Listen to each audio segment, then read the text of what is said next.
자, 여러분들 1세기의 성도들, 사도시대의 성도들은 정말 어려운 상황을 뚫고 지나갔습니다.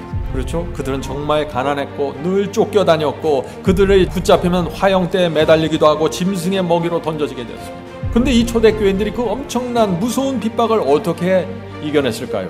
부활로 이겨낸 것입니다. 그들은 이것을 붙잡고 모든 것을 이기고 극복했다는 것입니다. 요한복음 11장 25절, 나는 부활이요 생명이니 나를 믿는 자는 죽어도 살겠고. 성도 여러분, 이 말씀을 믿으십니까? 이 말씀을 믿으면 곧바로 1세기로 들어갈 수 있는 것입니다.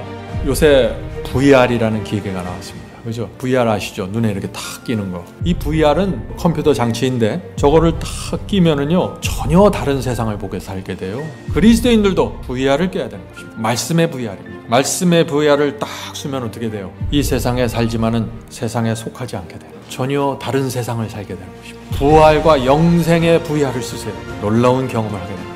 남들이 볼 땐 좁고 협착하고 좁은 길을 가고 있는 것에서 참 힘들게 보이는데 나는 기쁨과 감사가 충만해요.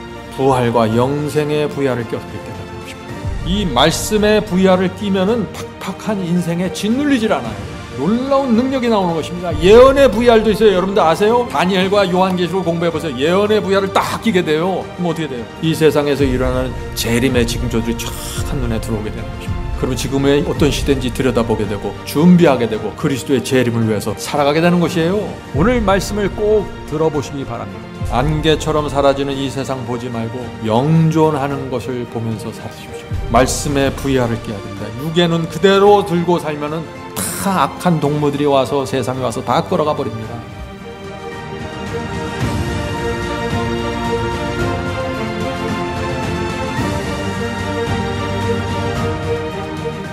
오늘 저는 부활에 대한 말씀을 나누기를 원합니다. 성도 여러분, 성경에 수많은 진리들이 나옵니다. 근데 그 중에 하나의 진리만 정확하게 꿰뚫어 본다면은 우리의 삶이 완전히 달라지게 됩니다.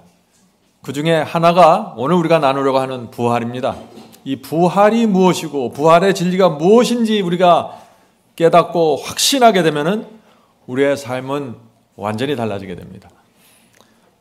예수께서 말씀하셨죠. 나를 믿는 자는 죽어도 살겠고. 성도 여러분, 이 말씀을 믿으십니까? 부활의 약속을 믿는다면 이 세상은 힘들 것이 전혀 없습니다. 두려울 것도 없고 아무것도 아닙니다. 왜냐하면 결국 이 세상은 스쳐 지나가고 결국 우리는 부활로 들어가기 때문이죠. 그래서 주님을 믿는 자는 부활을 통해서 영원히 살게 되는 것입니다. 그런데 오늘 많은 분들이 이 부활을 의심하죠. 정말 부활이 될까? 그런 분들은 오늘 설교 말씀을 잘 들어보시길 바랍니다. 성도 여러분, 우리는 어떤 윤리의 도덕의 도를 닦는 사람들이 아닙니다. 우리는 주님을 믿음으로 부활과 영생으로 들어가는 사람들입니다. 그것이 기독교입니다. 그래서 우리가 이 부활을 믿는 사람과 믿지 못하는 사람들 사이에는 엄청난 차이가 날 수밖에 없는 것이죠. 지난주에 사실 제가 장례식에 참석했습니다. 제 오랜 친구가 있는데 그 어머님이 돌아가셨어요. 제가 어렸을 때 그 친구의 집에 가면은 항상 그 어머님이 환하게 웃으면서 저를 맞아주셨던 기억이 납니다. 근데 이제 나이가 드셔서 돌아가셨습니다. 그 장례식장에 온 많은 조객들이 참 슬퍼했습니다. 그런데 이 많은 슬픔이 있었는데 누구도 그 돌아가신 어머니에게 희망을 줄 수 있는 말을 하지 못하는 것입니다.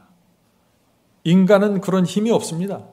사람이 죽었을 때 어떤 말로 우리가 죽은 자를 위로하고 희망을 줄 수 있을까요? 그러나 바울은 어떻게 됐어요? 장례식장에 모인 유가족 전체에게 놀라운 말씀으로 위로와 희망을 줍니다. 여러분들 그 말씀을 아시죠? 데살로니가전서 4장에 있는 말씀입니다. 데살로니가전서 4장 16절 18절. 주께서 호령과 천사장의 소리와 하늘의 나팔 소리로 친히 하늘로 쫓아 강림하시리니. 예수께서 재림하실 때 하늘에서 놀라운 소리들이 들릴 것입니다. 그 소리를 아무나 듣는 것이 아니라 무덤 속에 있는 의인들이 듣고 일어난다는 것입니다. 그리스도 안에서 죽은 자들이 먼저 일어나고 부활이죠. 그 후에 우리 살아남는 자도 저희와 함께 구름 속으로 끌어올려 공중에서 주를 영접하게 하시니 그리하여 우리가 항상 주와 함께 있으리라. 그러므로 이 여러 말로 서로 위로하라. 장례식에서 어떤 말로 서로 위로하라 그랬어요? 그리스도의 재림과 부활에 대한 기별로 유가족들을 위로하라는 것입니다. 예수께서 재림하실 때 의인들이 반드시 무덤에서 부활할 것과 살아있는 예수께서 재림하실 때 그 살아서 맞이하는 그 사람들이 함께 공중에서 주를 영접하여 그때부터 주님과 항상 함께 있다는 것입니다. 성도 여러분, 이 재림과 부활은 하나로 연결된 진리입니다. 재림 따로 부활 따로가 아니에요. 주께서 재림하실 때 무덤 속에 들어간 모든 의인들은 생명을 얻고 부활할 것입니다. 여기에 우리의 희망이 있는 것입니다.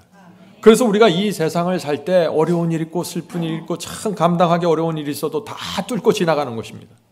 부활 때문에 그렇습니다. 근데 참 이상하죠. 오늘날 교회를 다니고 주님을 믿는 사람들이 재림도 기다리지 않고 부활도 말하지 않습니다. 참 이상하죠. 그것 때문에 믿는 것인데 왜 그럴까요? 지금 재림신앙, 부활신앙이 사라져버린 것입니다. 그래서 이 마지막 시대의 교회가 이렇게 뜨뜻미지근하고 형식적인 교회가 되어버렸다는 것입니다. 자, 여러분들 1세기의 성도들, 사도시대의 성도들은 정말 어려운 상황을 뚫고 지나갔습니다. 그렇죠? 그들은 정말 가난했고 늘 쫓겨다녔고 그들을 붙잡히면 화형대에 매달리기도 하고 짐승의 먹이로 던져지게 되었습니다. 그런데 이 초대교인들이 그 엄청난 무서운 핍박을 어떻게 이겨냈을까요? 어떻게 이겨냈어요? 부활로 이겨낸 것입니다. 죽어도 살게 했고 이곳으로 이겨낸 것입니다. 예수님의 이 말씀이죠. 그들은 이것을 붙잡고 모든 것을 이기고 극복했다는 것입니다. 요한복음 11장 25절 나는 부활이요 생명이니 나를 믿는 자는 죽어도 살겠고. 성도 여러분, 이 말씀을 믿으십니까? 이 말씀을 믿으면 곧바로 1세기로 들어갈 수 있는 것입니다. 신앙은 단순합니다. 수많은 진리와 교리를 깨닫고 무엇이 세워지는 것이 아니라 성경에 나오는 단 하나의 진리만이라도 정확하게 꿰뚫어보고 마음에 깊이 받아들이면 삶이 달라지고 인생이 달라지고 성품이 달라지면서 그냥 구원으로 들어가 버리는 것입니다. 오늘 많은 분들이 이런 질문을 하죠. 부활에 대한 의심입니다. 생명이 끊어지고 죽어서 시체가 썩어가는 사람이 다시 부활할 수 있을까요? 무덤에 들어가 몸이 썩어서 흙이 된 사람이 다시 생명을 얻고 부활하는 것이 정말 가능합니까? 하는 질문을 던지는 것입니다.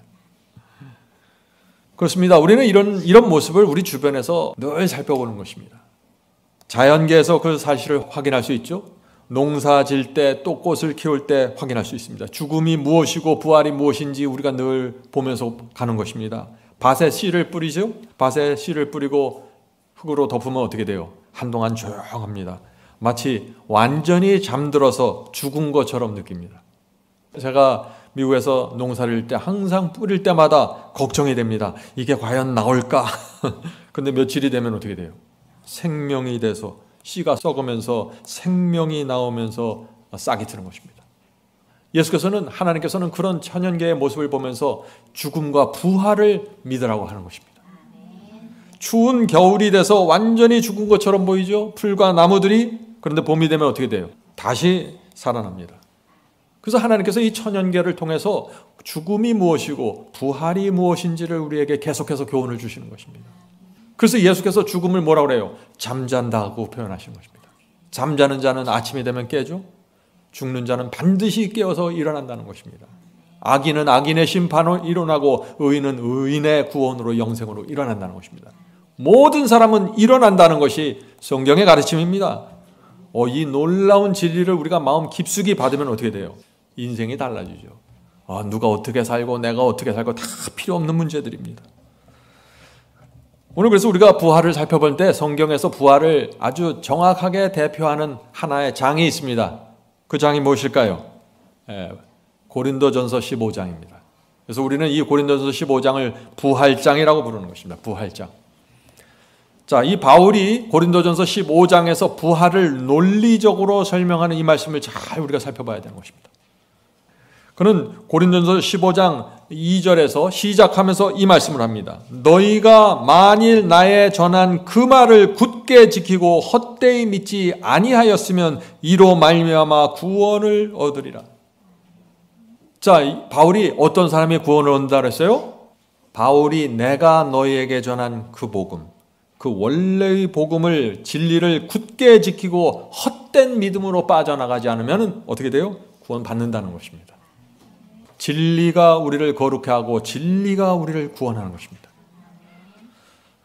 다시 말해서 이건 뭐냐면은 지금 이 부활장을 시작하면서 얘기하는 거라 그랬죠? 바울이 뭘 얘기했냐면은 진리를 굳게 지키지 않고 헛되이 믿는 성도들은 부활하지 않는다는 것입니다. 부활하는 성도들이 있고 부활하지 못하는 성도들이 있다는 것을 말하는 것입니다. 자, 이제 그러면은 이 고린도전서 15장에서 바울이 어떤 논리로 이것을 사람들에게 확증시키는지 그 논리를 좀 살펴보도록 하겠습니다. 먼저 고린도전서 15장 4절부터 한 절 한 절 읽겠습니다. 4절. 그리스도께서 장사 지낸 바 되었다가 사흘 만에 다시 살아나서 예수께서 사흘 만에 무덤에서 다시 나왔어 라고 선포하는 것입니다. 그런데 너희들 이 사실 못 믿겠지? 난 증인이 있어 하고 5절을 말합니다. 5절입니다. 베드로가 부활하신 그리스도를 보았고 12제자가 주님의 부활을 목격했다고 했습니다. 5절에서 이 말씀을 말한 다음에 6절에 가서 또 하나 크게 터뜨립니다. 6절 보죠. 그 후에 베드로가 보고 12제자가 보고 그 후에 500여 형제들에게 일시에 보였나니 그 중에 지금까지 태반이나 살아있고 어떤 이는 잠들었으며. 무슨 뜻이에요? 베드로가 봤고 12제자가 주님의 부활을 봤는데 주님의 부활을 그 이후에 500명이 봤다. 예수께서 이 땅에 계실 때 무덤에서 들어갔다 부활해서 나온 모습을 500명이 지켜보았어. 그런데 그 500명 중에 수십 년이 지난 지금까지 그 절반은 살아서 아직도 증인으로 있어. 이것을 고린도 교회에 지금 증거하고 있는 것입니다. 너희들 믿지 않을 수가 없을 거야. 여전히 500의 절반은 증인으로 살아있어. 12제자들이 다 증인이야. 이렇게 말하는 것입니다. 성도 여러분, 부활은 사실이고 팩트입니다. 예수께서 부활하신 그 모습을 본 목격자들이 십자가 이후에도 수십 년 동안 살아서 이 복음을 전했던 것입니다. 그래서 이 초대교회 복음이 불길처럼 번져나간 것입니다. 너무나 많은 증인들이 있었던 것입니다. 자, 7절, 8절 보겠습니다. 500명이면 거기서 끝나는 거 아니라 계속해서 지금 바울은 증거하는 것입니다. 그 후에 야고보에게 보이셨으며 그 후에 모든 사도에게가 맨 나중에 만삭이 되지 못하여 난 자 같은 내게도 바울 같은 사람에게도 주께서 나타나셨어요. 성도 여러분, 이 바울의 논리가 보이십니까? 바울은 아주 논리적인 사람입니다. 전혀 부인할 수 없는 증인들을 들이대는 것입니다. 자, 12절에서 그래서 12절부터 14절까지 또 놀라운 말씀을 합니다. 12절부터 14절입니다. 그리스도께서 죽은 자 가운데서 다시 살아나셨다 전파되었거늘 너희 중에 어떤 이들은 어찌하여 죽은 자 가운데서 부활이 없다 하느냐. 그 당시나 지금이나 부활이 없다고 주장하는 이 사람들이 많이 있었던 것 같아요. 만일 죽은 자의 부활이 없으면 그리스도도 다시 살지 못하셨으리라. 부활이 없으면은 인간으로 이 땅에 오신 성육신하신 그리스도도 부활하지 못했을 거야. 부활이 있으니까 예수께서 부활하신 거야. 그리스도께서 만일 다시 살지 못하셨으면 우리의 전파하는 것도 헛것이요 또 너희 믿음도 헛것이며. 바울이 지금 뭘 얘기하는 거예요? 지금 고린도 교회 안에 부활이 정말 있을까요? 하고 질문하는 사람들이 자꾸 생겨나는 것입니다. 그러니까 너희들 뭐하러 교회 나오니? 부활이 없으면 너희들 뭐하러 교회 나와? 이 얘기를 하는 거예요. 주님께서 부활하지 않고 계속해서 무덤 속에 남아 있었다면 모든 것이 의미 없다는 것입니다. 부활이 없다면 복음도 의미 없고 믿음도 소용없고 헛된 것이다. 제가 처음에 말씀드렸죠. 우리가 왜 주님을 믿습니까? 무슨 돈 닦으려고 믿는 거 아니에요. 하나님께서 죽은 자에게 주신 부활과 영생이 너무나 틀림없기 때문에 그 소망을 갖고 믿음을 지키는 것입니다. 부활이 없다면 저와 여러분이 오늘 이 시간에 이렇게 교회에 와서 예배 드릴 필요도 없어요. 성경도 필요 없습니다. 부활이 없는데요. 영생이 없는데. 죽은 자의 부활을 믿어야 합니다. 장례식에 자주 가십시오. 갈 때마다 부활을 증거하셔야 됩니다. 부활은 진실이고 팩트입니다. 우리 인생의 모든 그림자와 무기력감이 사라지게 됩니다. 뭐 앞에서요? 이 부활의 진리 앞에서 다 사라져버리는 것입니다. 자녀들이 문제가 있습니까? 부활하는데 무슨 문제예요? 하늘에서 영원히 사는데. 장사가 안 됩니까? 부활과 영생인데 뭐가 문제예요? 지금 바울이 그 얘기를 하는 것입니다. 우리는 부활의 진리를 붙잡고 용기와 희망을 갖고 이 세상을 살게 된다는 것입니다. 성들은 부활의 진리를 정확하게 꿰뚫어 보셔야 됩니다. 자, 19절부터 20절, 고린도전서 19절부터 20절 보겠습니다. 만일 그리스도 안에서 우리가 바라는 것이 다만 이 세상뿐이면 모든 사람 가운데 우리가 더욱 불쌍한 자리라. 바울이 어떤 사람이 가장 불쌍하다고 했어요? 이 세상에서 주님을 잘 믿었어요. 근데 부활이 없으면 어떻게 돼요? 열심히 믿었던 그 사람들이 가장 불쌍하다는 것입니다. 믿지 않고 술 먹고 담배 피고 자기 마음대로 사는 사람 불쌍할 게 없어요. 쾌락을 누렸으니까. 그런데 주님을 믿는다는 이유로 진리대로 살면서 좁은 길을 가고 극기하고 인내하면서 하나님의 계명과 말씀을 지키다가 부활이 없다 그러면 가장 불쌍한 사람이라는 것이죠. 자, 계속해서 읽겠습니다. 그러나 이제 그리스도께서 죽은 자 가운데서 다시 살아나는 자들의 첫 열매가 되셨도다. 주님은 부활의 첫 열매입니다. 첫 열매가 무엇입니까? 여러분들 잘 아시죠? 14만 4천도 첫 열매지요. 예수님의 부활도 첫 열매입니다. 밭에서 가장 잘 익은 밭이 이제 추수 때가 되면은 밭에서 가장 잘 익은 열매를 거두는 것입니다. 그것이 첫 열매입니다. 그러므로 첫 열매가 있다는 것은 뭐예요? 밭에 잘 익은 거둘 추수할 곡식들이 많이 있다는 것입니다. 주님의 부활이 첫 열매라는 것은 예수께서 재림하실 때 나머지 부활할 의인들이 잔뜩 기다리고 있다는 것입니다. 자, 그래서 23절에서 바울이 이렇게 말하는 것입니다. 23절이죠. 먼저는 첫 열매인 그리스도요, 다음에는 그리스도 강림하실 때 그에게 붙은 자들이요. 여러분들은 주님께 붙어 있습니까? 그리스도 안에 거하십니까? 그러면 여러분들은 주께서 하신 그 부활을 여러분들도 경험하게 된다는 것입니다. 놀라운 진리를 지금 바울이 전하는 것이에요. 용기 내라. 로마 황제가 핍박하고 괴롭지, 힘들지, 죽음이 너희들을 위협하지, 걱정하지 마. 부활이 있어. 이 얘기를 하고 있는 거예요, 지금. 네. 성도 여러분, 재림과 부활은 우리의 소망입니다. 아무리 힘들어도 우리가 이 부활의 소망을 붙잡으면은 기쁨으로 헌신하고 순종하고 희생하면서 전진하게 되는 것입니다. 이게 기독교 신앙입니다. 자, 이 바울이요, 고린도 15장에서 계속해서 부활을 강조하다가 중간에 갑자기 이상한 말씀을 하십니다. 자, 그 31절이 아주 중요한 포인트입니다. 31절입니다. 형제들아, 내가 그리스도 예수 우리 주 안에서 가진 바 너희에게 대한 나의 자랑을 두고 단언하노니 나는 날마다 죽노라. 바울이 정말 이 형제들 앞에 단언코 자랑하고 싶은 것이 뭐예요? 뭐예요? 나는 날마다 죽노라. I die daily.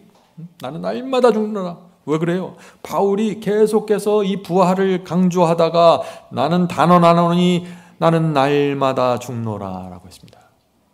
바울이 뭘 지금 말하려고 하는 것이에요? 주께서 부활의 소망을 내게 주셨기 때문에 나는 날마다 죽어, 이 얘기를 하는 것입니다. 성도 여러분, 이것이 파워풀한 부활의 진리예요. 부활의 소망을 가지면은 날마다 내 자신을 쳐서 복종시키는 것이 가능하다고 말하는 것입니다. 왜요? 부활 때문에 가능한 것이에요, 이것이. 날마다 죽노라, 내 육체를 십자가에 못 박는 이것을요, 하나의 도의 개념으로 받아들이면 지겨워져요. 우린 불교 믿는 사람이 아니에요. 부활 때문에 내가 못할 것이 없다고 지금 말씀하는 것이에요. 성도 여러분 아십니까? 이 시대의 교회, 라오디게아 교회가 왜 이렇게 되었습니까? 부활의 진리를 놓친 것입니다. 그래서 뜨뜻미지근하게 된 것입니다. 성령께서 이것은 이기심이야, 이것은 교만이야 하고 알려주실 때 그것을 십자가에 못 박아 죽이지 못합니다. 왜 그럴까요? 재림도 기다리지 않고 부활의 소망도 없는 것입니다. 재림이 있고 부활이 있는데 어떻게 감히 그런 얘기를 해요?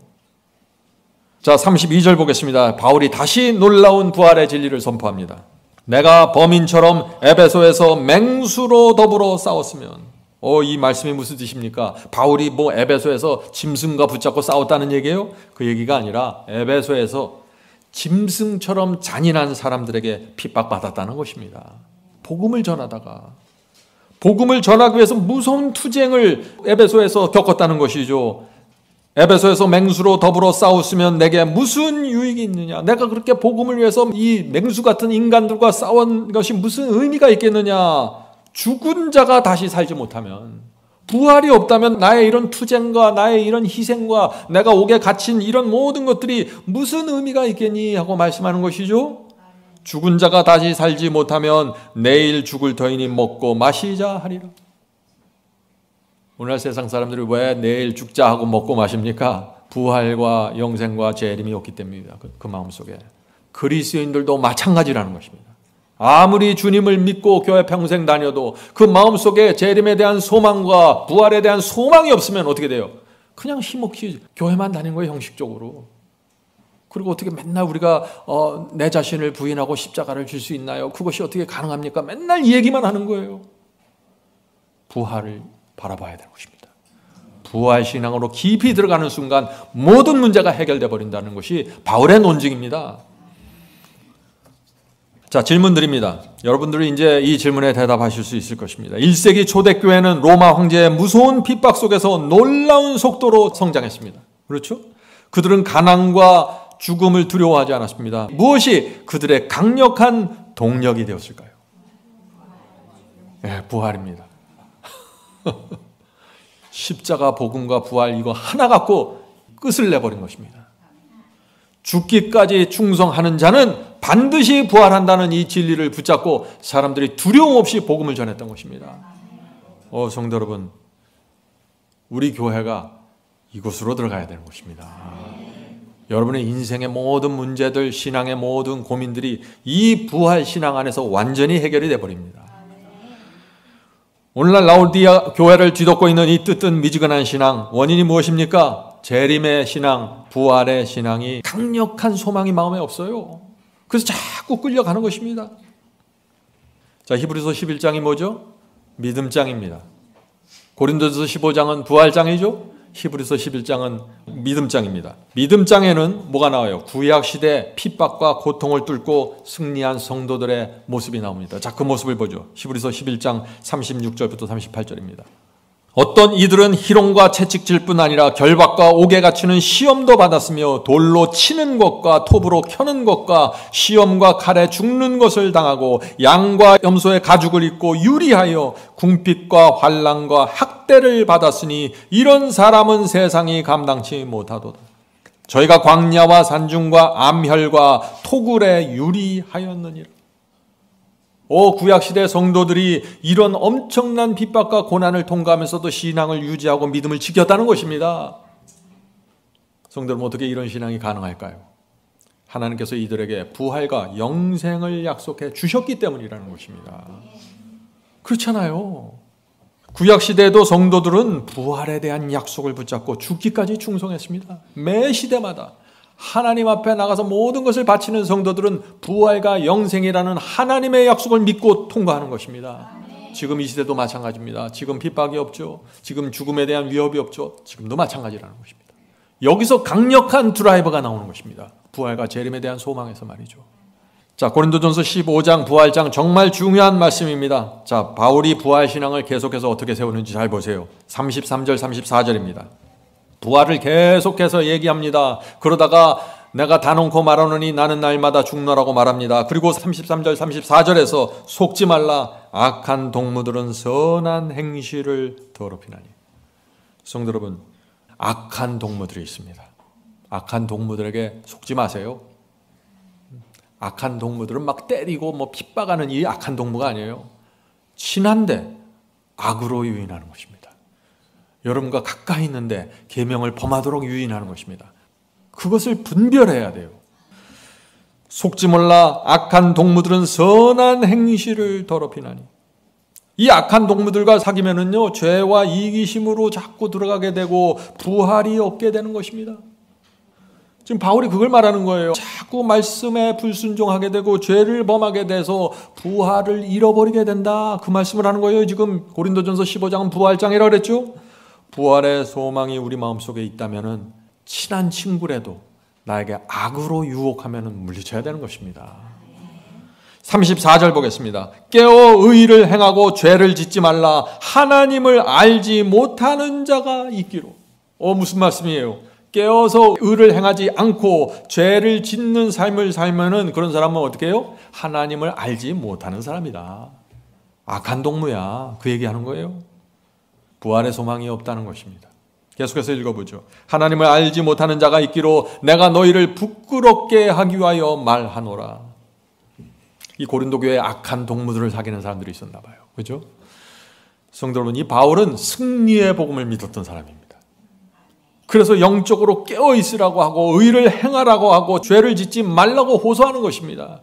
부활이 있는데, 영생이 너희 앞에 있는데 어떻게 너희가 그럴 수가 있니? 이 말씀을 하고 있는 것이에요. 그래서 깨어 있지 않고 의를 행하지 않고 죄를 그렇게 생각 없이 짓는 사람들은 뭐예요? 하나님을 알지 못하는 자다, 그 말하는 것입니다. 부활을 뭔지 모르는 사람이야, 그 사람들은. 그런 말을 하고 있는 것이에요. 바울은 지금 놀라운 말씀을 하고 있는 것입니다. 지금 고린도 교인들에게 뭐라고 얘기하는 거예요? 너희들이 평생 주님을 믿고 교회 다녀도, 그런 식으로 해서 죽어도 부활이 없을 수 있어. 조심해. 얼마 전에 어떤 분이 제게 이런 글을 보내왔습니다. 마지막 사명은 죄를 이기라고 하고 승리하라고 하는데 그것은 너무나 편협한 생각입니다. 죄는 마지막 사명이 생각하는 것보다 훨씬 뿌리가 깊습니다. 죄는 우리의 본성 속에 깊숙이 박혀 있는 것입니다. 우리의 육신의 본성 자체가 죄입니다. 그런데 어떻게 사람들에게 죄를 이기고 승리하라고, 그렇게 유혹을 물리치라고 설교할 수 있습니까? 하는 글을 보내왔어요. 부활신앙을 모르는 것입니다. 저는 그분에게 이렇게 답하고 싶었습니다. 형제님, 그렇게 믿으면 부활하지 못합니다. 바울의 말씀을 들어보세요. 고린도서 15장 34절에 깨어 의를 행하고 죄를 짓지 말라. 하나님을 알지 못하는 자가 있기로 내가 너희를 부끄럽게 하기 위하여 말하노라. 바울의 메시지는 분명한 것입니다. 이 경험 속으로 들어가지 않고 이 삶을 살지 않으면 부활이 없다는 것입니다. 그런데 오늘날 기독교의 교인들이 자꾸 어떻게 우리가 연약한데 죄를 이길 수 있나요? 맨날 이 얘기만 하고 있는 것이에요. 바울한테 하세요. 이제 그런 말은 저한테 하지 말고 바울한테 하세요. 이제부터는. 네? 성도 여러분, 아무나 깨어서 의를 행하고 죄를 짓지 않는 것이 아니에요. 아무나 이 경험하는 게 아닙니다. 오직 부활의 소망을 마음에 품은 자들입니다. 그리스도의 재림에 대한 소망을 마음에 품고 이것이 실제가 된 사람들입니다. 여러분은 정말 부활을 믿으십니까? 예수께서 재림하신다는 사실을 믿으시나요? 그러면 바울이 말한 이 복음을 받으셔야 되는 것입니다. 성도 여러분, 우리는 부활해서 하늘에 가서 영원히 살 사람들입니다. 우리가 어떻게 이 땅에서 선을 행하지 않을 수 있겠어요? 우리가 어떻게 이 땅을 깨어서 있지 않을 수 있겠어요? 어떻게 우리가 이 땅에서 죄를 고집할 수 있습니까? 잘 생각해 보세요. 진리는 분명합니다. 진리는 분명합니다. 죄의 싹은 사망입니다.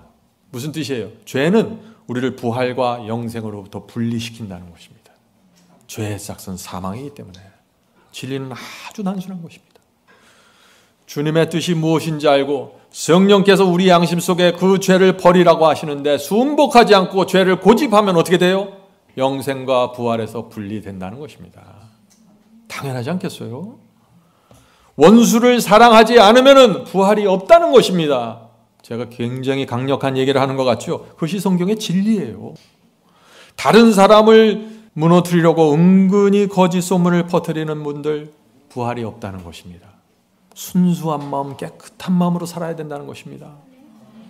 그것이 성경의 진리예요. 자, 이제 중요한 질문을 드립니다. 육체의 본성에서 죄된 충동이 올라오죠. 유혹을 받으면 어떤 느낌이 올라오고 어떤 충동이 올라올 수 있습니다. 그런데 어떻게 내가 내 자신을 부인하고 십자가에 못 박을 수 있을까요? 나는 자꾸 끌려갑니다. 육체의 본성에. 이런 얘기를 하는 것이죠. 다시 말씀드리죠. 아무나 자기를 부인하고 십자가에 자신을 못 박을 수 있는 게 아닙니다. 거듭나셔야 됩니다. 회개하셔야 됩니다. 주님의 가심에 내가 다시 못질할 수 없다는 그 심령을 가져야 되는 것입니다. 주님의 은혜가 나를 여기까지 인도했는데 내가 어떻게 이렇게 할 수 있습니까? 라는 마음을 가져야 됩니다. 죄가 얼마나 무서운지 아는 사람, 죄가 지긋지긋한 사람, 죄를 고집하면 부활과 분리된다는 이 부활의 진리를 아는 사람, 세상 버리고 하늘 도성 가는 나그네가 된 사람, 이런 사람들은 날마다 자기를 부인하고 십자가를 지고 이 세상을 살 수 있다 하는 것입니다. 성도 여러분, 진리는 단순하고 분명합니다. 이것은 가능한 것입니다. 우리 마음속에 정말 하나님께서 우리에게 주신 이 약속과 소망을 품고 있다면 다른 생각을 할 수가 없는 것입니다. 성도 여러분, 제가 다시 설명합니다. 거듭난 사람도 회개한 사람도 육신에서 죄의 소원이 올라올 수 있습니다. 악하고 이기적인 충동을 순간적으로 느낄 수 있습니다. 그런데 거기까지는 죄가 아닙니다. 그것은 유혹이라고 부르는 것입니다. 그러나 그 이기적이고 악한 충동 올라올 때 그것을 붙잡고 마음에 품고 그것을 따라가면 어떻게 돼요? 계명을 범하기 시작하게 되고 다른 사람의 마음을 아프게 하게 되고 거짓말을 하게 되고 죄로 들어가게 된다는 것입니다. 유혹이 죄로 변하는 그 포인트가 뭔지 정확하게 알지 못하면 승리가 뭔지를 이해하지 못하게 됩니다. 제가 수십 번 얘기합니다. 이것을 잘 이해하시고 이 점에 있어서 질문이 있는 분들은 반드시 저에게 질문하셔야 됩니다. 이게 뭔지 말이죠.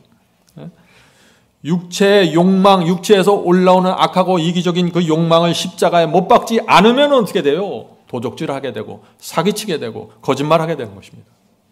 그러나 그것이 올라올 때 기도와 말씀과 성령으로 물리치면 의로 가게 되고 선하게 살게 되는 것입니다. 승리입니다, 이것이. 자, 바울은 고린도전서 15장에서 부활의 논증을 해오다가 중간에 또 한 번 질문을 툭 던집니다. 바울은 참 재밌어요. 35절 보겠습니다. 35절. 누가 묻기를 죽은 자들이 어떻게 다시 살며 어떠한 몸으로 오느냐 하리니.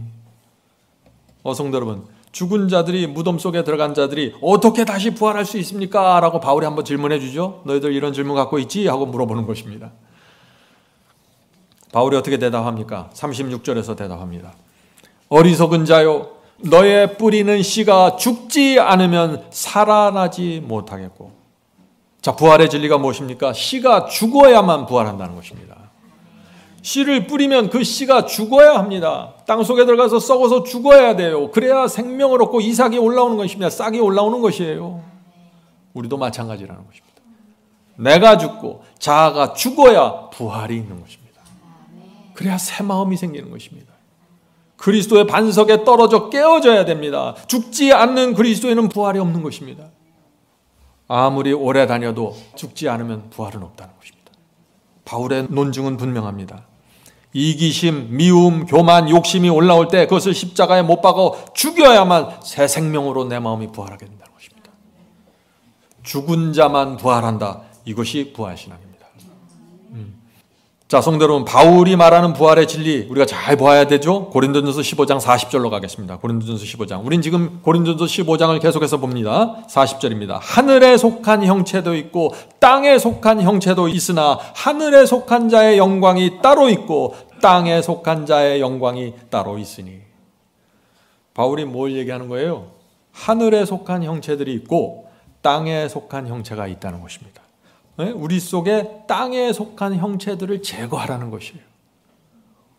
여러분 마음속에, 우리 마음속에 땅에 속한 형체들이 있다는 것입니다. 그것을 제거해야 됩니다. 그것을 십자가에 못 박아야 되는 것입니다. 어떻게 해요? 그것들이 내게 충동을 주고 올라오고 어떤 느낌을 줄 때 그것을 밀어내고 기도로 성령으로 승리하라는 것입니다. 왜요? 동력은 어디서 나옵니까? 부활이 있기 때문이죠. 하늘이 있기 때문입니다. 하늘에 속한 사람은 하늘의 영광을 받고 땅에 속한 사람은 땅의 영광을 받다가 그냥 무너진다는 것입니다. 성도 여러분, 하늘에 속한 사람은 이 세상에서 좁고 협착한 길을 갑니다. 남보다 조금 더 고생할 수 있어요. 그러나 하늘의 영광을 받는다는 것입니다. 결국에는. 그러나 땅에 속한 사람은 어때요? 이 세상에서 재미있을 수 있습니다. 남보다 좀 더 쾌락을 즐길 수 있죠. 사람들에게 영광을 받을 수 있습니다. 그러나 거기서 끝난다는 것입니다. 이해하시겠죠? 바울이 결정하라는 것이에요. 여기 부활이 있는데 너희는 땅을 찾다가 끝날 것이니 영원한 부활과 영생을 찾겠니? 결정하라는 것입니다. 질문 드립니다. 하늘에 속한 사람들이 바울이 있다고 그랬죠. 이 하늘에 속한 사람에게 나타나는 분명한 특징이 있는데 그것이 무엇일까요? 성도 여러분, 오늘 제가 이것을 여러분에게 좀 강조하고 싶습니다. 그것은 사랑입니다. 사랑이에요. 우리가 하늘에 속해 있으면 사랑이 있다는 것입니다. 사랑이 무엇입니까? 다른 사람들 이해하는 것 사랑입니다. 다른 사람을 배려하는 것이 사랑입니다. 다른 사람을 오래 참아주는 것이 사랑입니다. 다른 사람을 섬기는 것 사랑입니다. 우리가 이것을 좀 이해할 필요가 있어요. 사람들과 교제할 때 사람들은 다 자기가 갖고 있는 그릇이 다릅니다. 어떤 사람은 그릇이 크고 어떤 사람은 그릇이 작습니다. 또 자기가 생각하는 생각의 폭이 다 달라요. 어떤 사람은 넓게 생각하고 어떤 사람은 좁게 생각합니다. 그래서 어떤 사람들과 교제하면은 어떤 사람들은 자상하고 섬세하게 생각할 수 있습니다. 그런데 어떤 사람은 작은 것을 보지 못하고 큰 것을 봅니다. 이 두 사람 사이에 무슨 차이가 있잖아요. 차이가 있는데 이것은 죄의 문제가 아니라는 것이에요. 이것은 그릇의 문제고 이것은 생각의 폭의 문제지 이것을 죄의 문제로 연결시키지 마세요. 저 사람 바이블 칼리지 졸업했는데 왜 저래? 왜 그릇이 저렇게 작아? 왜 간장 종지야? 자꾸 이렇게 보지 말라는 것이에요. 그건 그릇이에요. 생각의 폭이고. 어떤 사람은 조용하고 내성적이고 묵성하기를 좋아합니다. 그런데 어떤 사람들은 뭐예요? 대충대충 얼렁뚱땅하고 외향적이고 투박합니다. 이런 문제가 죄의 문제예요? 아니에요? 아니에요. 의의 문제가 아니에요. 그냥 그릇의 문제고 생각의 폭의 문제예요. 그래서 그런 사람들 갖고 자꾸 마음에 상처받지 말라는 거예요. 이 두 종류의 다른 개성을 가진 사람들이. 성도 여러분, 우리가 어떻게 이 문제를 극복해야 될까요? 이 성격 차이에서 나오는 이 문제. 하늘에 속한 마음으로 품어주셔야 된다는 거예요. 저 사람이 나와 다르다는 사실을 인정하고 배려하고 품어주어야 합니다. 이것이 성도의 교제입니다. 부부 사이에서도 이 문제가 정확하게 해결되면 많은 문제들이 해결돼요. 그런데 이 성격 차이, 그릇 차이, 생각의 폭의 차이, 이것을 극복하지 못하면 어떻게 될까요? 이것을 극복하지 못하면 여러분 개인의 성화에 큰 문제가 생깁니다. 어떤 문제가 생겨요? 나와 다른 사람들을 받아주질 못하게 돼요. 자꾸 부닥치게 됩니다. 속상하게 됩니다. 그래서 어떻게 돼요? 아니 바울은 성화되라고 그러고 승리하라는데 나는 왜 이렇게 안 되지? 그러는 거예요. 왜? 지금 성도의 교제를 정확하게 이해하지 못했어요. 사람 사이의 관계가 어떻게 이루어져야 되는지 정확하게 알지 못하는 것입니다. 그래서 성화에서 자꾸 무너지는 것입니다. 정확하게 보세요. 우리 앞에 부활과 영생이 있습니다. 우리는 장차 하늘에 가서 영원히 살 사람입니다. 우리가 용서하지 못할 것이 무엇이고 너그럽게 넘어가지 못할 것이 무엇입니까? 다 할 수 있다는 것입니다. 바울은. 자, 바울은 이 부활신앙을 설명하는데 이 고린도전서 15장에서만 설명한 것이 아닙니다. 신약성경 여러 곳에서 이 부활을 설명합니다. 자, 빌립보서 볼까요? 빌립보서 3장 17절부터 21절입니다. 형제들아 너희는 함께 나를 본받으라. 바울은 굉장한 얘기를 하죠. 저는 여러분에게 나를 본받으라는 말 못합니다. 근데 바울은 할 수 있어요. 그죠? 나를 본받으라. 또 우리로 본을 삼은 것 같이 그대로 행하는 자들을 보이라. 자, 바울이 여기서 왜 나를 본받으라고 했을까요? 바울의 본을 따라가야 부활하기 때문입니다. 지금 부활을 말씀하시는 것이에요. 나를 본받아라. 왜? 그래야 부활할 수 있어. 이 얘기를 하는 거예요. 자, 계속해서 읽겠습니다. 내가 여러 번 너에게 말하였거니와 이제도 눈물을 흘리며 말하노니. 눈물을 흘리면서 지금 말하는 것이에요. 너희들 정말 부활을 원해? 그럼 내가 보여주는 대로 따라와야 돼. 딴 생각하지 말고. 이 말을 하는 것이에요. 이제도 눈물을 흘리며 말하노니 여러 사람들이 그리스도 십자가의 원수로 행하느니라. 그리스도 십자가의 원수가 뭐예요? 저 세상 밖에서 술 먹고 방탕하게 사는 사람들이 아니에요. 교회 안에서 십자가의 원수들이 나타난다는 것이에요. 지금 십자가의 원수가 어떤 사람들입니까? 십자가의 사랑과 은혜를 아는데 그것을 배반하고 모른 척하는 사람들이라는 것이죠. 주님을 믿는다고 말하면서 죄와 세상을 버리지 않는 사람들, 은근히 승리와 이김과 하나님께 대한 굴복과 자기 십자가를 지는 이 경험을 부인하는 사람들, 십자가의 원수라는 것입니다. 바울은 그런 사람들에게 눈물을 흘리면서 지금 호소하고 있는 것입니다. 여러 사람들이 그리스도의 십자가의 원수로 행하느니라. 저희의 마침은 멸망이요 저희의 신은 배요. 이 배는 기선 타고 가는 배를 말하는 게 아니에요. 이 스타막 배를 말하는 것입니다. 왜 저희의 신이 배일까요? 저들은 식욕과 식탐에 끌려가서 진리를 버린다는 것입니다. 저희는 하늘 위에서 살지 않고 이 땅에서 먹는 것을 위해서 살아간다는 것입니다. 신이 배가 됐다는, 이 배가 신이 됐어요. 계속해서 보죠. 저희의 신은 배요 그 영광은 저희의 부끄러움에 있고. 저희들이 부끄러운 짓을 하면서도 그것을 마치 자랑하고 영광스럽게 생각한다는 것입니다. 그 영광은 저희의 부끄러움에 있고 땅의 일을 생각하는 자라. 오직 우리의 시민권은 하늘에 있는지라. 거기로서 구원하는 자 곧 주 예수 그리스도를 기다리노니. 성도 여러분, 하늘 시민권을 가진 사람은 무엇을 기다린다고요? 무엇을? 주께서 재림하신 날 그리스도를 기다린다는 것입니다. 부활을 기다린다는 것입니다. 하늘 시민권을 가진 사람들은 분명한 특정이 나타나는데 부활과 재림을 기다리면서 산다는 것입니다. 거기에 유일한 소망을 두고 산다는 것입니다. 성도 여러분, 제가 오래전에 미국에 처음 갈 때 미국행 그 비자를 받고 비행기표를 샀어요. 그날부터 제가 뭘 기다릴까요? 부산 가는 기차 기다릴까요? 뭘 기다릴까요? 미국 가는 비행기를 기다리죠. 미국 가는 날을 기다리는 것입니다. 저 하늘 시민권 가진 사람들은 하늘 가는 날을 기다리면서 산다는 것입니다. 부활을 기다리면서 산다는 것입니다. 당연한 것이에요. 이건 이상한 게 아니에요. 그가 만물을 자기에게 복종케 하실 수 있는 자의 역사로 자기의 낮은 몸을 자기의 영광의 몸의 형체와 같이 변하게 하시리라. 부활을 얘기하는 것입니다. 하늘 시민권을 갖고 하늘을 바라보고 재림을 기다리면서 사는 사람들에게는 반드시 하나님께서 이 땅에 속한 낮은 몸을 바꿔서 영광의 몸으로 변하게 호련히 변화시켜 주시겠다. 예수께서 재림하실 날에. 그러니까 그 날을 기다려. 로마 황제가 쫓아와도 염려하지 마. 죽어도 사는 거야. 이 말씀을 하는 것입니다. 성도 여러분, 빌립보 3장에서 바울이 말하고자 하는 바 무엇인지 아시겠죠? 바울의 본을 따르면 부활하지만 십자가의 원수로 살면 부활도 없고 땅의 일을 생각하면 부활이 없다는 것입니다. 분명해요. 그러나 하늘 시민권을 가졌니 너희들이? 그러면 재림과 부활의 소망을 붙잡고 살라. 그러면 너희는 개런티 되는 거야. 이 말씀을 하시는 것입니다. 오늘 많은 사람들이 참 복음을 설명할 때 가장 많은 오해를 던져주는 말씀이 이것입니다. 이런 말들을 하는 것입니다. 순종과 영생은 상관없습니다. 순종, 하나님의 말씀과 계명을 지키는 순종과 우리의 구원과 영생은 상관없다는 것이죠. 우리의 의는 율법에서 난 것이 아니요 오직 그리스도를 믿음으로 얻는 것입니다. 믿음으로 얻는 것인데 왜 자꾸 하나님의 말씀 계명에 순종하라고 하십니까? 그런 말을 하는 것입니다. 순종과 희생을 강조하면은 그것은 자신의 공로로 구원을 얻으려고 하는 율법주의입니다.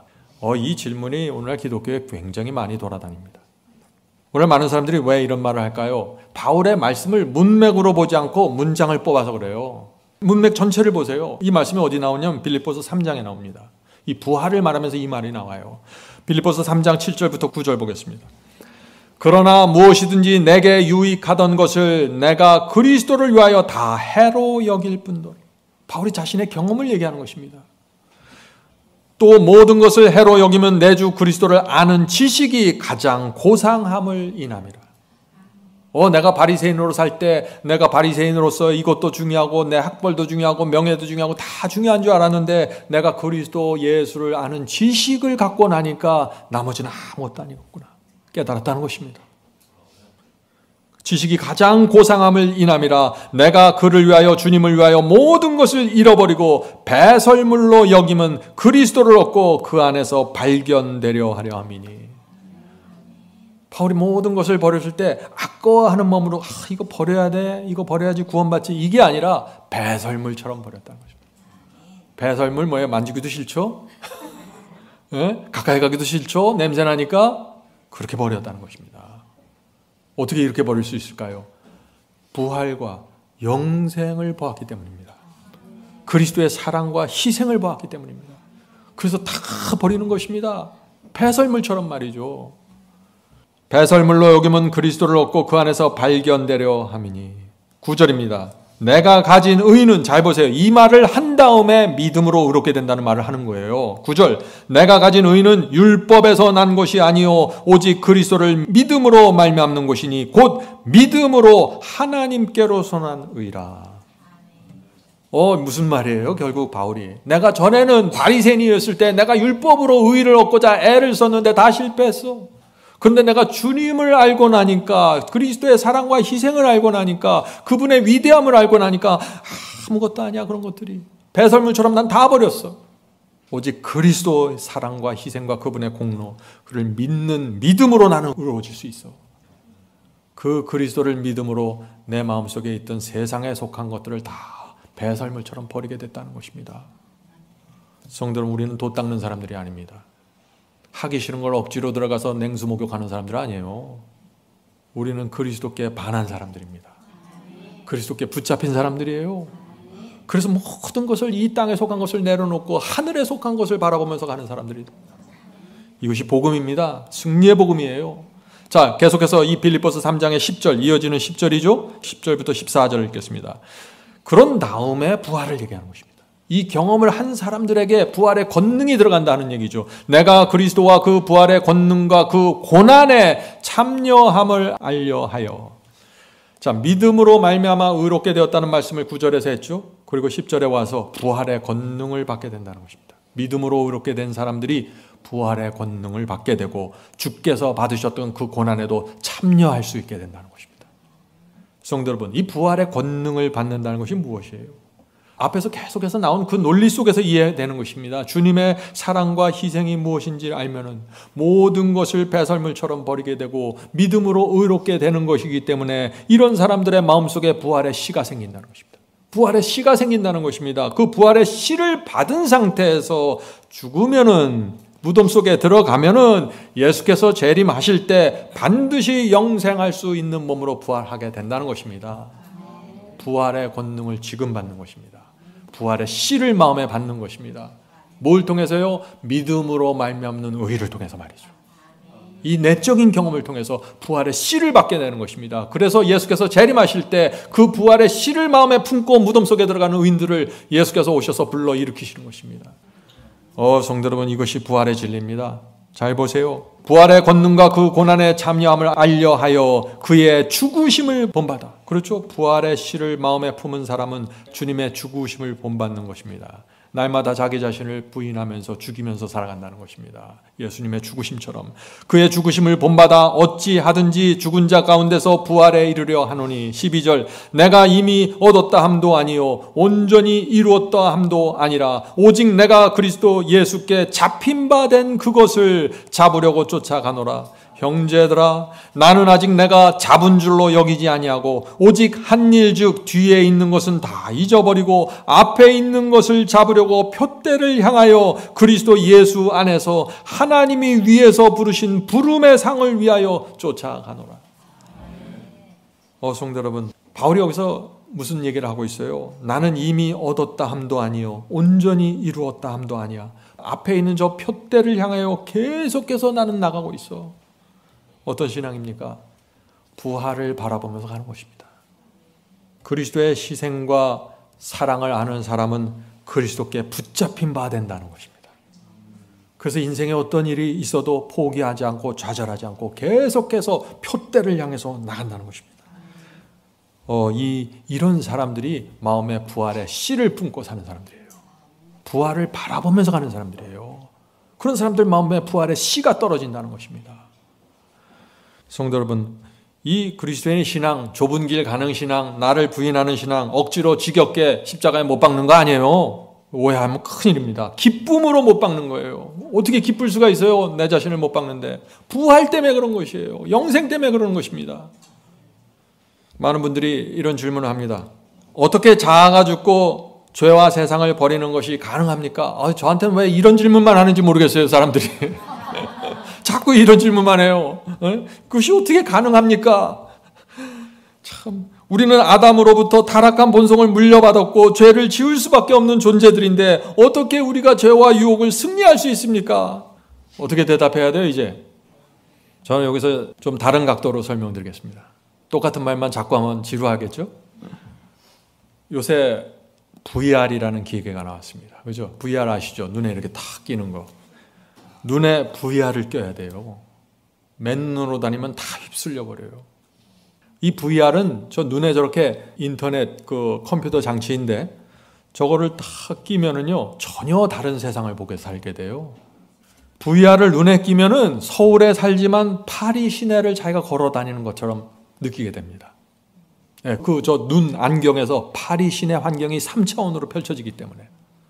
이 VR, 게임 VR을 이 눈에 끼면 어떻게 해요? 게임 세상으로 들어가 판타지를 경험하게 됩니다. 요즘 그래서 젊은 사람이 다 VR을 좋아하는 거예요. 이 세상 보기 싫다 이거야. VR만 끼면 완전히 환상 속에 들어가 버리니까. VR을 끼는 순간 현실을 잊어버리게 됩니다. 성도 여러분 아세요? 그리스도인들도 VR을 껴야 되는 것입니다. 말씀의 VR입니다. 말씀의 VR을 딱 쓰면 어떻게 돼요? 이 세상에 살지만은 세상에 속하지 않게 되는 것입니다. 전혀 다른 세상을 살게 되는 것입니다. 네? 부활과 영생의 VR을 쓰세요. 그럼 어떻게 될까요? 놀라운 경험을 하게 되는 것입니다. 남들이 볼 땐 좁고 협착하고 좁은 길을 가고 있는 것에서 참 힘들게 보이는데 나는 기쁨과 감사가 충만해요. 부활과 영생의 VR을 꼈기 때문에 그런 것입니다. 남들이 도무지 이해할 수 없는 삶을 살게 되는 것입니다.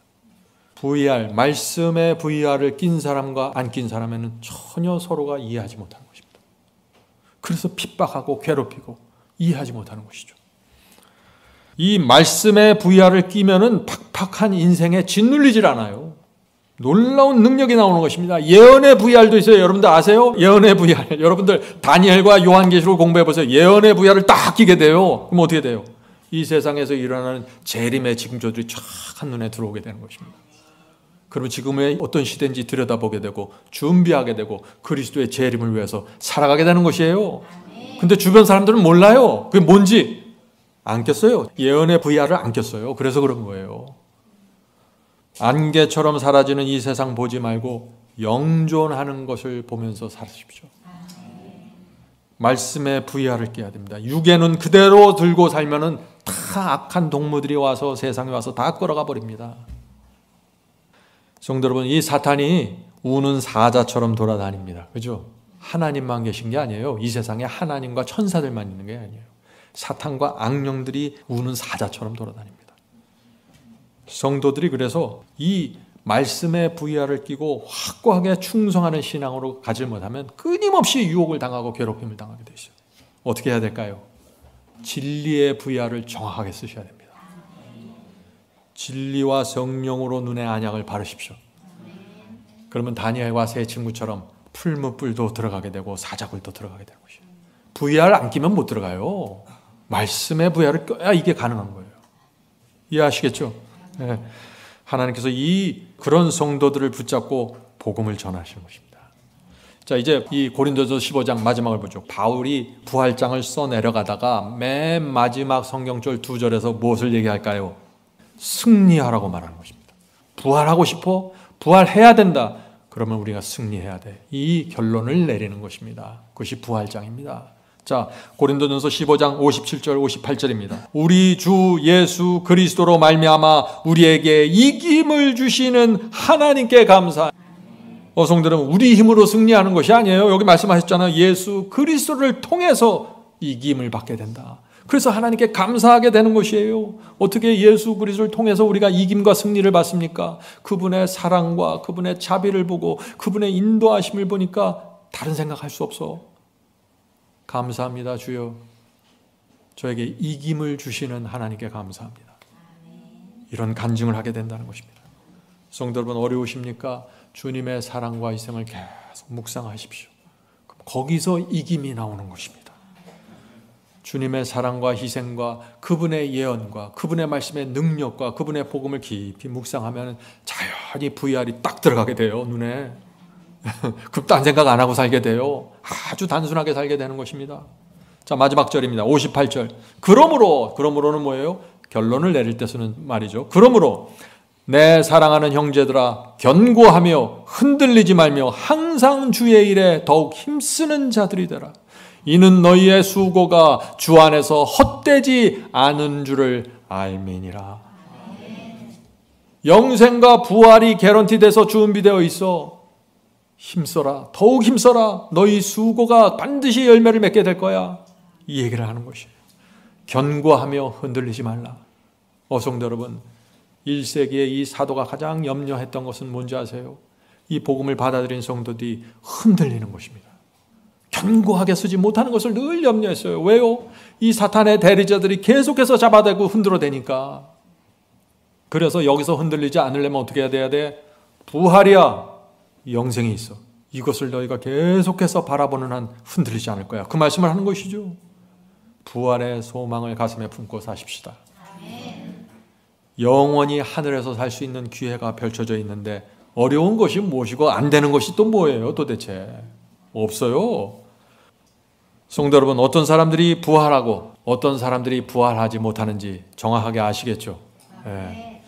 부활의 진리를 정확하게 보지 못하면요 거짓 복음에 휩쓸려가고 세속에 휩쓸려가서 무너집니다. 평생 교회 다니고도 부활하지 못하게 되는 것입니다. 자, 마치겠습니다. 어떤 분이 있었는데 그 사람은 참 경제적으로 너무 힘들었습니다. 그래서 하루하루 힘들게 살아갔어요. 그런데 어느 날 정말 좋은 투자 상품을 소개받았습니다. 그래갖고 친구에게 너무나 좋아갖고 막 자랑을 하는 거예요. 자기 여기에 올인했다고. 근데 어떻게 돼요? 가만히 들어보면은 아니 아직 뭐 결론도 안 난 거고 뭐 아무것도 없는데 그렇게 좋아하는 거예요. 성도 여러분, 우리 인간은 그런 거예요. 어떤 확실한 미래와 확실한 보장을 볼 때 아직 아무런 결과도 없지만 즉시 기쁨으로 충만한 삶을 살게 되는 거예요. 하나님께서 그래서 상 주시는 하나님을 강조하는 거예요. 부활이야, 영생이야, 너희들 딴 거 생각하지 마. 이렇게 말씀하시는 거예요. 우리는 인생 전체를 부활과 영생에 투자한 사람들입니다. 우린 예수 그리스도의 이 말씀을 믿고 올인한 사람들이에요. 나는 부활이요 생명이니 나를 믿는 자는 죽어도 살겠고. 여러분, 이 말씀에 올인하시겠습니까? 올인했으면 이제 우리 인생은 전혀 다른 세계로 넘어가게 되고 VR을 쓰고 살게 되는 것입니다. 시편 116편 15절 보죠. 성도의 죽는 것을 여호와께서 귀중히 보시는도다. 사람이 죽으면 사람들은 울죠. 유가족들은 슬퍼서 웁니다. 그런데 하나님께서는 성도의 죽음을 귀하게 보신다는 것입니다. 내가 부활시켜서 나와 함께 하나님과 함께 영원히 사는 그 성도가 죽은 것입니다. 드디어 사탄이 더 이상 괴롭힐 수 없는 인침을 받아버린 것입니다. 무덤으로. 그러니까 하나님께서 정말 기쁨으로 그 죽은 성도를 귀하게 바라보는 것이에요. 부활의 씨를 품고 죽었어요. 이 성도가 뭐예요? 하나님과 사탄의 전쟁에서 이 성도는 승리한 것입니다. 하나님께서 승리하신 것이에요. 그것이 귀한 죽음입니다. 성도 여러분, 우리가 정말 이 부활의 진리를 믿으면 모든 것을 이기고 극복하게 됩니다. 억지로요, 슬픔으로, 아니요, 기쁨과 감사함으로 말이죠.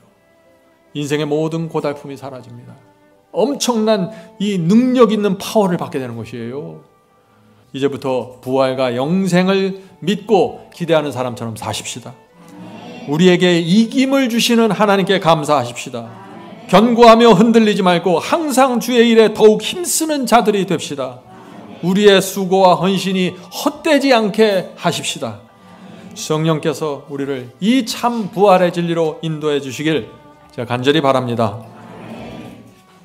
하늘에 계신 저희들의 아버지, 저희가 이 부활의 진리를 붙잡고 살아날 수 있도록 축복해 주시옵소서. 저희가 믿는 모든 말씀과 교리들이 죽은 것이 아니라 살아있는 것이 돼서 정말 진리가 되어서 저희의 마음과 앞 이마에 새겨질 수 있도록 도와주시옵소서. 성령께서 오늘 말씀을 통하여 우리 교우들의 마음을 열어주시고 부활의 씨를 그 가슴에 심어 주시옵소서. 주여, 저희가 이제 남은 인생을 살아갈 때 무기력하고 축 처져서 살아가는 것이 아니라 살아있는 하나님을 믿고 붙잡고 살 수 있도록 축복해 주시옵소서. 주께서 주신 이 귀중한 부활의 진리, 재림의 진리를 붙잡고 소망 가득한 마음으로 살 수 있도록 도와주시옵소서. 하늘에 계신 아버지, 저희가 많은 공부를 하고 많은 교리를 알고 있지만 그것들이 죽어있는 상태가 될 수 있습니다. 주여, 저희가 배운 모든 하나님의 말씀이 살아서 저희의 마음을 움직이고 저희의 생애를 지도하고 안내할 수 있도록 도와주시고 성령께서 역사하셔서 계속해서 용기 주시고 격려하시고 지도해 주시기를 저희가 간구드립니다. 저희의 삶의 목적, 인생의 목적은 주님께 영광 돌리는 것입니다. 이 세상에 복음을 전하고 진리를 나누는 기쁨으로 살 수 있도록 축복해 주시옵소서. 이 모든 말씀 예수님의 이름으로 간절하게 기도드립니다. 아멘.